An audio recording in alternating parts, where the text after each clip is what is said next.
A truism here in the United States that is agreed to by almost everyone is that your foreign policy is mostly dictated by your situation at home and only secondarily by what in the hell is going on outside of your own borders. If that's a general truism, it is even more true here in the United States. And that has to do with our history. We are protected on two sides by big oceans that have made it possible to think and act as though the rest of the world really didn't matter all that much. If we hadn't broken away from the British Empire, that might have been ameliorated, but we did, and so it wasn't. And we were left to be able to fantasize. And the first step of the fantasy was to marvel at the ability of a small, poor colony of Great Britain to defeat the British military twice, once in 1776 and again in 1812, and establish an independence on the basis of an enormously exaggerated notion of what had been achieved here.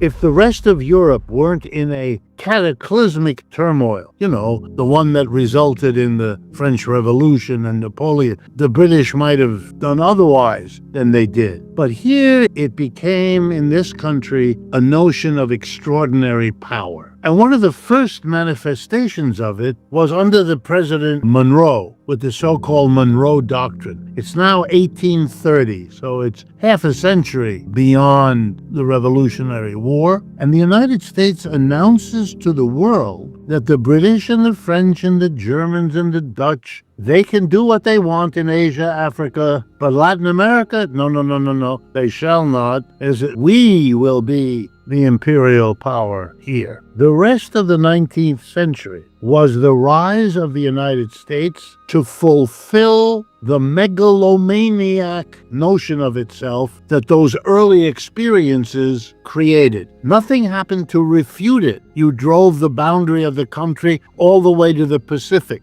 You destroyed the indigenous population by a massive genocide of really enormous proportions. No one stopped you. You even got through with the Civil War. You forced the slave South to subordinate itself to the capitalist North. And then you grew spectacularly right up to the First World War, where all of the old powers of Europe demonstrated that they were weaker than you were, thereby ratifying a level of power and dominance that was unrealistic, but now had a century of reinforcement. And yes, the war slowed it down a bit.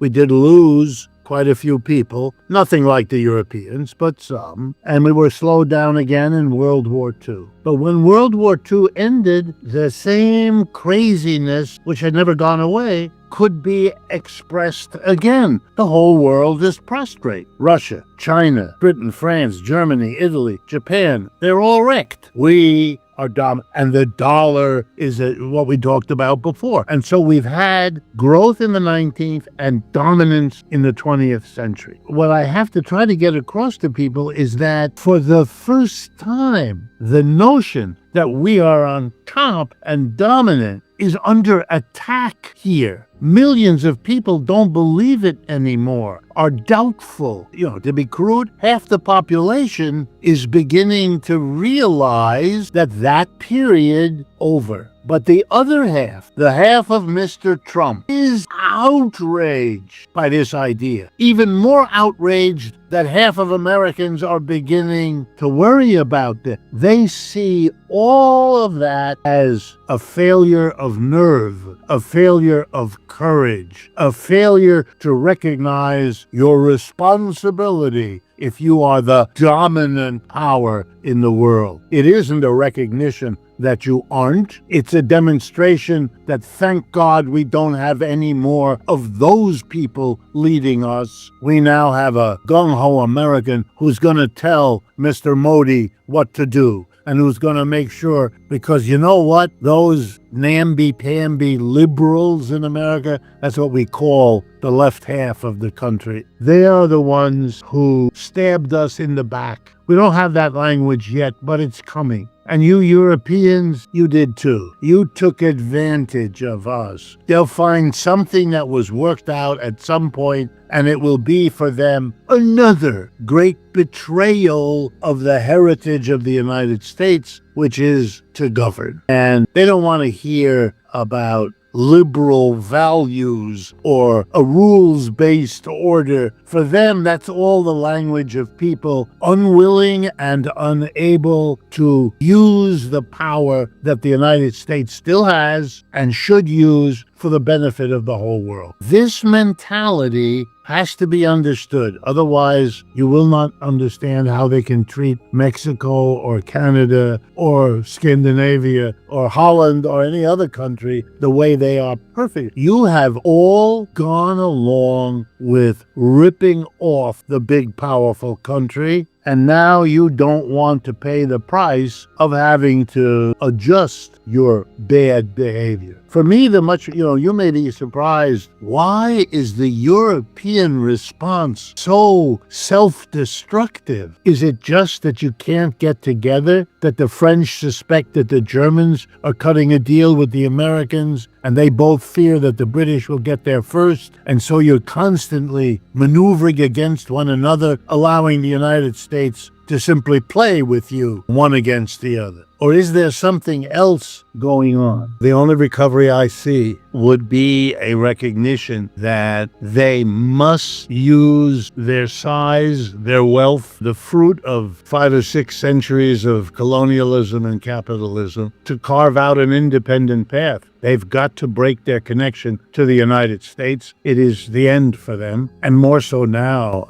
Mr. Trump is able to make a joke about Canada being the 51st state. That joke will be extended to Europe in a while. There is no sense here that Europe has any role to play whatsoever anywhere, except perhaps to pay for weapons that can be used in Ukraine. So Mr. Trump looks good to his base that he isn't spending U.S. tax dollars on the Ukraine war, which the American taxpayer does not want to do anymore, but is spending European money. And if the Europeans allow this, I noticed Mr. Merz, when he pushed his bond program through, talked about the boost to the German economy, but is now saying that they will be buying American weapons. For me, it's beyond words. If you don't buy your own, then what are you doing? What are you going to be? An outpost for the American military, a place to store missiles before they get shipped over to Ukraine or wherever else. You're not going to defeat the Russians. It's ridiculous. Napoleon couldn't, Hitler couldn't, Mr. Starmer, you must be kidding. The United States can't do it. The world is a very, very different place. Europe should be playing a big role, but it's got to unify and it's got to cut the umbilical cord with the United States. It's watching the speech that von der Leyen or the NATO head, or when they talk, the United States literally kicks them in the nose, and they talk sweetly about the United States.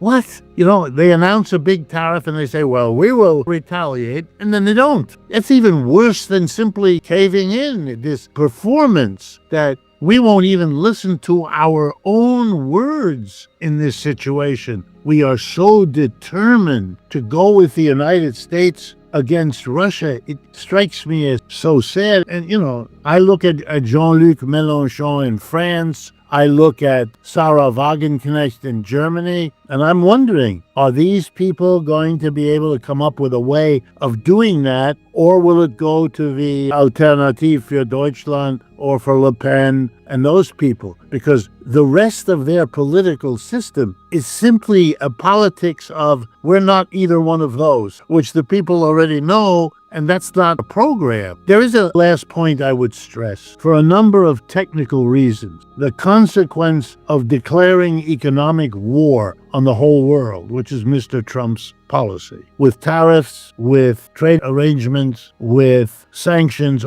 that's really all part of it. For technical reasons, it has not yet hit the American economy the way I believe it will. What I see coming And I mean it in the second half of this year. So you're going to begin to see serious signs of recession coupled with serious signs of inflation. And this is going to put difficulties for Mr. Trump far greater than anything he has seen so far. And the labor movement is moving here. The political climate is not good for him. So even his own base is more and more divided. They don't like what they're doing with the health care. Kennedy is a disaster. The level of persecution of immigrants is overdone and has now produced a backlash. There really is widespread horror over what is going on in Gaza. There's lots of speculation that he has to support Netanyahu because the Israeli police included Mr. Epstein and that they have material he cannot risk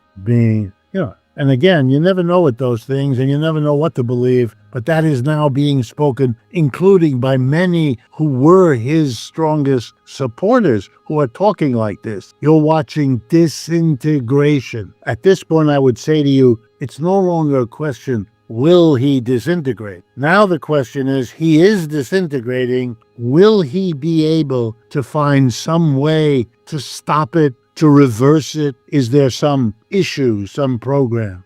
That's what he has to find. So the showboating about India and China, so far it has not had the domestic consequences. But we have millions of Americans who are now beginning to buy to the two biggest retail moments in America before the school year starts now and then before Christmas. And so we're about to head in, and if the prices go up, then there'll be a lot of trouble here, a lot of trouble.